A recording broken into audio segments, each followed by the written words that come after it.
Good morning everyone! Welcome to my channel and it's me again, ang inyong chismosong Kaalda Vlogger. So gusto ko munang magpasalamat sa inyong lahat sa mga walang sawang tumatangkilik, nanonood, sumusuport at sumusubaybay ng aking mga content dito sa aking channel. So thank you so much for the love and support na binibigay ninyo, especially sa oras na nilalaan ninyo para manood dito sa channel ko. So eto wag ninyong babaktawan o lalaktawan tong ating content ngayong araw. I'm sure na hindi ninyo pagsisasihan na pinanood nyo to mula umpisa hanggang hulihan. And syempre, wag kayo mag-i-skip ng segments, okay? Buuin ninyo start to finish. Kaya eto na, dumako na tayo sa ating main topic for today's video. Parang pinagbiyak talaga na bunga, parang magkawangis na magkawahangis. Syempre mag-amayan, no? Nakikita ko na talaga ang anak ni Alden Richards at talagang kamukhang kamukha niya, no? At talagang eto na, watch this. Mamaya ipapaliwanag ko sa inyo ng buong buo. So eto na guys, watch this. At kung nakita nyo na ngayong recap, so once again, si TTO sa mga admins. So thank you so much kasi kung hindi dahil sa kanila, wala ako dito sa kinalalagyan ko ngayon. And syempre, wala akong mga magagandang updates. At syempre, pinapahintulutan nila akong ilabas ang mga katotohanan patungkol kina Main at Alden. And syempre, sa mga bagay-bagay dito sa social media na pwede nating ilabas. So eto lang message ko lang, huwag na huwag kayong mangmamaltrato ng mga apo ninyo. Okay? Huwag kayong mananadyak, huwag kayong maninipa, huwag kayong maninermon. Okay? So eto na, dumako na tayo sa ating main topic for today's video. Like what I said earlier, alam kong blurred to. Alam kong hindi pinakita ang buong muka ng bata. Eto na nga.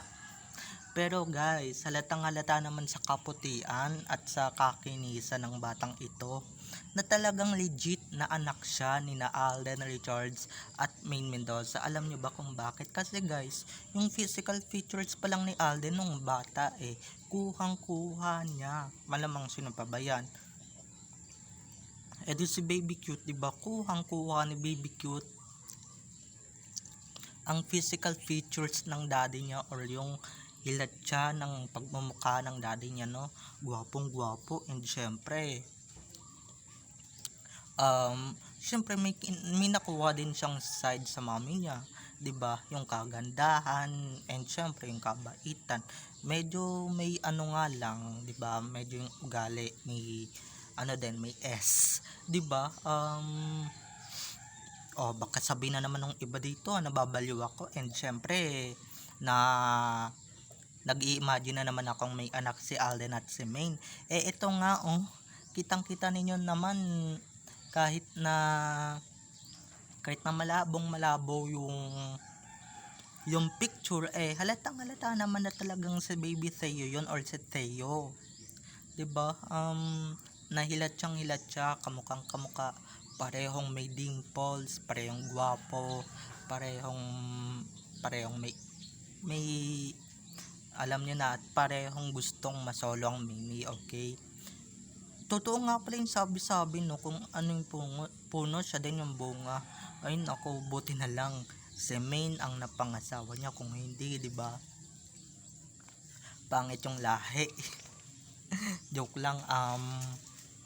So ito na ulit, gaya nga ulit ang sinasabi ko, kaya nga buti na lang talaga, no, jackpot silang dalawa sa isa't isa. Kasi nga tignan nyo naman yung mga bunga guys, ang gaganda at ang gwagwapo, 'di ba? Ang ganda at ang gwapo ng lahi and syempre ng binhe na itinatanim, no. Sinisigurado nilang gwapo yung lalabas or maganda yung lalabas, maganda yung itatanim at maganda yung itinanim, okay? Diba? Syempre wala nang ibang tataniman yan kung hindi si Main lang, diba? Wala nang ibang iaano yan kung hindi si Main lang. Hindi siya nagpapaano sa ibang babae at sa ibang mga makikereng ang personalidad, okay? Alam naman yan ni Alden at hindi naman siya syunga para sa ganong bagay. And syempre, ipinaglaban niya si Maine, okay? Kaya eto ha, matinding sampal na naman to sa mga basher and syempre sa mga anti-Aldab dyan sa tabi-tabi, okay? Anti-ADN sa tabi-tabi, pero sorry guys ha, hindi ako makapag-focus kasi may gumugulo sa utak ko and sa puso ko eh.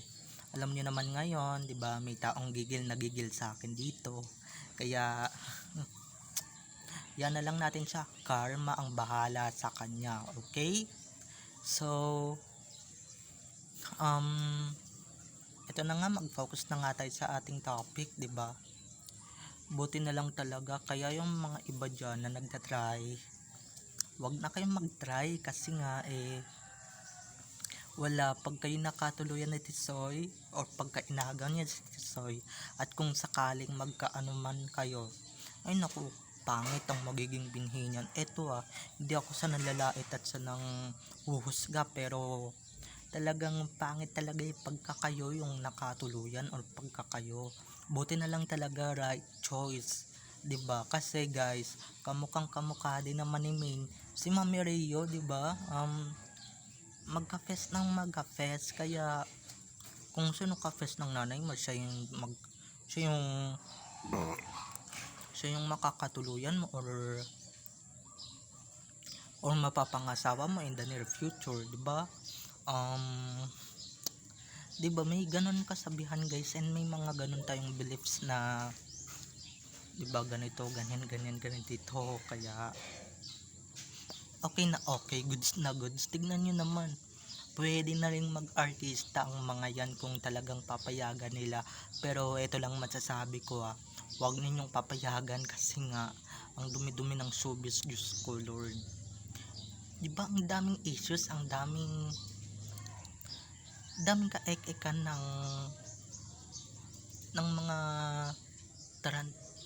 ng mga gago, tsaka syempre ng mga bobo dito sa social media, 'di ba? Pag kami mali, bash, 'di ba? Pag kami mananakit agad, 'di ba? Hindi ba pwedeng, 'di ba, mag-enjoy lang tayo, and syempre, wag na lang natin pansinin and wag na lang natin pag-usapan pa, okay? Bahala na yung karma sa kanya, makakarma din yung mga yan, may araw din yan, okay? Basta tayo nagiging successful, sila nandyan lang sila sa lupa, okay? Maano lang yan, nandyan sila sa lupa habang tayo tumataas tayo ng tumataas, 'di ba? So, 'di ba, ngayon nyo sabihin na hindi anak ito ni Alden Richards, napaka-imposible naman, dyan ako hindi maniniwala. Kasi nga guys, anak niya talaga to guys, kamukhang kamukha, 'di ba mga ka-ADN, kamukhang kamukha. And syempre, saan ka ba makakakita? Hindi mo anak tapos kamukha mo, kahilat siya ng pagmamukha mo. Kung ka-look-alike lang ka, double ganger, pero 'di ba, baka mamaya sabi na naman ng mga basher di yan anak ni Alden Richards, ganito, ganyan, ganito. May mga magko-comment na naman dyan sa tabi-tabi. Nako, asahan ko na yan, and syempre hindi ko na papalagpasin yan, no? Lalabanan ko sila, and syempre kaya sila ganyan, kaya sila naghihimutok kasi nga takot lang nilang aminin na talo talaga sila at tayo yung panalo at tayo yung nagwagi, okay? Tayo yung nanalo sa laban na ito, okay? Kunwari pang matapang pero totoo naman pala, duduwag-duwag, 'di ba? Kaya yung mga bashers ko, binablock ko na lang, and syempre hindi ko na lang pinapansin, hindi ko na lang, ni-ignore ko na lang, 'di ba? Sige, bash nyo ako, saktan nyo ako, 'di ba? Wala akong pakialam. Bahala na si God or si karma ang kumilos sa inyo, okay? Dahil ako, naniniwala ako dyan, 'di ba? Lintik lang ang walang ganti, sabi nga So sa mga ganitong bagay guys, sinasampal na natin sila, 'di ba? Tapos magko-comment sila na hindi daw totoo kasi nga alam naman na nila sa sarili nilang totoo yung sinasabi natin, pero um, nag-comment sila na hindi totoo. Yan talaga ang hindi makatanggap ng katotohanan, lalong lalo na dito sa content kong to. Nako, maraming magko-comment at maraming mga mai-iskandalo na naman dito, marami na naman maiinggit, 'di ba? Marami na namang mambabati ko sa akin na wala namang nagtatanggol anyone, kundi by myself lang, 'di ba? Kaya ignore na lang and block, okay? Or kaya report na lang natin yung mga accounts nila. So babay na mga ka-ADN, I love you all, have a nice day, keep safe and God bless, enjoy watching, happy Sunday everyone, see you on my next video, bye bye.